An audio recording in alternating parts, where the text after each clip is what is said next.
Hello everyone, welcome to 5 on Fry. I'm Ajay Fry, and I, along with my awesome Inspector Spacetime t-shirt, my pretty impressive beard, and this painful zit on my forehead that won't go away, have 5 important topics to discuss with you. We've got our Canadian cosplay Cutie, lots of rich old white people arguing about how to best control the lives of people they've never met, a TV host who I really admire and look up to retiring, an interesting and controversial place that I visited a few weekends ago, and 2 new movie trailers that I'm really excited to talk about. I know it's almost 6 topics, but you'll understand. Let's do it. So yes, 2 trailers dropped this week, one for Deadpool and one for Stonewall. They're very, very different films, but their title cards and titles kind of sound alike. Deadpool, Stonewall. Adjective noun? Adjective noun. I should write a movie called Adjective Noun. It's so vague.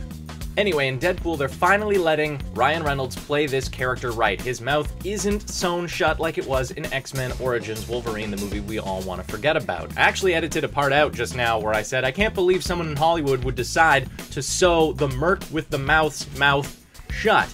Not because it's tricky to say, but because I actually can believe it, because Hollywood makes a whole lot of mistakes, and it looks like they may have made a big one with the upcoming film Stonewall. The controversy surrounding this film has to do with blending fictitious elements into an actual historical event, the Stonewall riots. They were very much the beginning of the modern American gay rights movement, and rather than sticking to a factual retelling of the story, the film introduces a fictitious character, Danny, who appears to be the lead and motivator of these Stonewall riots, when in reality it was 2 trans women, Marsha P. Johnson and Sylvia Rivera. So obviously trans rights activists and their supporters, like myself, are a little bit hurt over the fact that Hollywood has once again decided to add in a white man at the center of a story as opposed to leaving it to the people who are actually there in history. But the director, Roland Emmerich, has released a statement saying that they will be represented in the film. So I can't say that I'm too outraged at this obvious ploy by the movie studio to make the film more relatable to general audiences. Then again, I have the privilege of being born a white, cis, hetero guy. Well, mostly hetero. I mean, did you see my Throwback Thursday photo on Instagram the other day?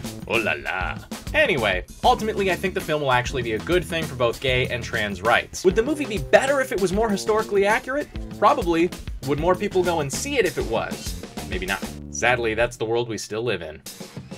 So I went to a place in Toronto recently called Hanlon's Point. It's a clothing optional beach on Toronto Island. I'd never been before, so I wasn't sure what to expect, and no, I'm not going to tell you if I went naked or not. But I will tell you that within our friend group, some of us took off our clothes, and some of us didn't, and it was a pretty much even mix of women and men. Overall, I think it was a really positive experience that made me feel a lot more confident about myself and my own body.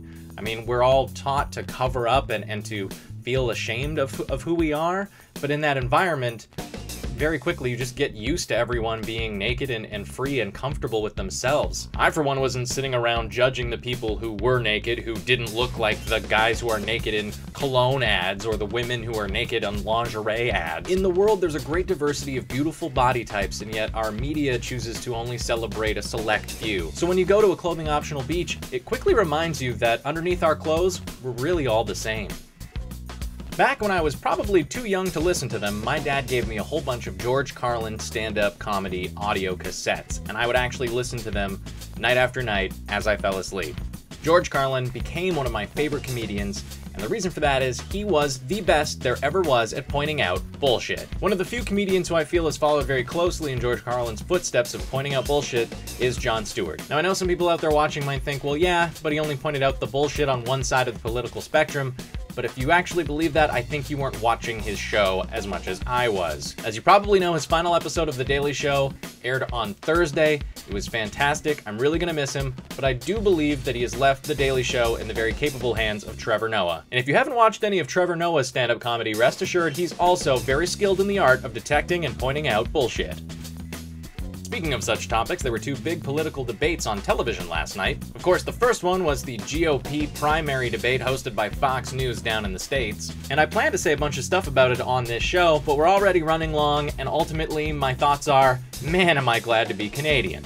Not that watching our 2-hour-long debate made me feel any better about that, though. It looks like our choices this fall are between the most likable and honest candidate, who's also unelectable, a second-generation Ken doll, the almost creepily soothing sounding door-to-door insurance salesman, and a robot wearing human skin trying desperately not to fart out some gears and wires. One thing is for sure though, thanks to the Fair Elections Act, It's now more difficult than ever to vote in Canada, so you better make sure that you're registered. There are still so many countries in the world that do not have democracy, so we shouldn't waste the one that we have.